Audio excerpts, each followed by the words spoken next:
रामगढ़ जिले के अरगड्डा में हुए हादसे में 4 लोगों की मौत के बाद अब विपक्ष भी खड़ा हो गया है। बताने कि आज रामगढ़ मृतक के परिवार वालों से मिलने पहुंचे झारखंड के मुख्यमंत्री बाबूलाल मरांडी। सर्वप्रथम भाजपा की कार्यकर्ताओं ने पटेल चौक में पूर्व मुख्यमंत्री बाबूलाल मरांडी का स्वागत किया। पूर्व मुख्यमंत्री बाबूलाल मरांडी कल हुए हादसे में 4 लोगों की मौत के बाद परिजनों से मिलने पहुंचे। उन्होंने कहा कि हमने कोयला चोरी की मांग हमेशा से उठाई है। बाकायदा हमने लगातार प्रेस कॉन्फ्रेंस भी किया। तत्पश्चात पूर्व मुख्यमंत्री बाबूराम मरांडी मृतक के परिवार वालों से मुलाकात की तथा घटनास्थल पर जाकर जायजा लिया। ताज्जुब की बात यह है कि मीडिया ही नहीं, हमें ये भी पता है कि इस बात की जानकारी प्रशासन को रहती है और कोयला कहाँ बेचना है इसकी सारी जानकारी पुलिस प्रशासन के पास रहती है। पूर्व मुख्यमंत्री बाबूलाल मरांडी ने कहा कि सरकार के संरक्षण में अवैध कोयले का कारोबार होता है, इससे सरकार को भी भारी राजस्व की हानि होती है। उन्होंने कहा कि पुलिस को इलीगल माइनिंग बंद कर देनी चाहिए और नहीं हो रहा है, जान माल का नुकसान हो रहा है। उन्होंने कहा कि लोकतंत्र में हम लोग हमेशा आवाज उठाते रहेंगे और ये सब अब बंद होना चाहिए। जा रहे हैं, लेकिन मैं समझता हूँ कि ये प्रशासन के फेल्योर है। फेल्योर ही नहीं कह सकता हूँ, मैं तो ये कहता हूँ कि जो मेरे पास जो जानकारियाँ होती है, जितने भी कोल फील्ड है, चाहे CCL का एरिया हो, चाहे BCCL का एरिया हो, चाहे ACL का एरिया हो,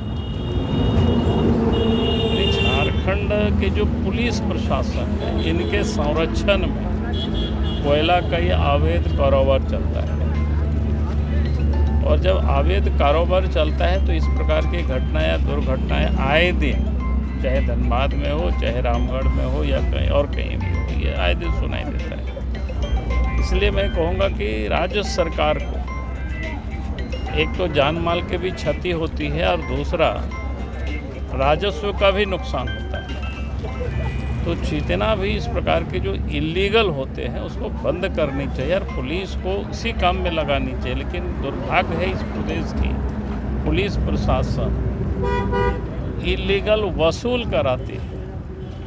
और मैं तो कहूँगा कि एक बार मैंने कोयला चोरी के बारे में प्रेस कॉन्फ्रेंस किया था और जब अखबार में छापा तो दूसरे दिन एक कोयला के कारोबारी ही मेरे पास पहुँचे और उन्होंने बड़ा इंटरेस्टिंग बातें बताई। उन्होंने कहा कि सर आपने बाकी तो सब ठीक कहा, लेकिन एक चीज़ छूट गया। तो हमने कहा क्या छूटा?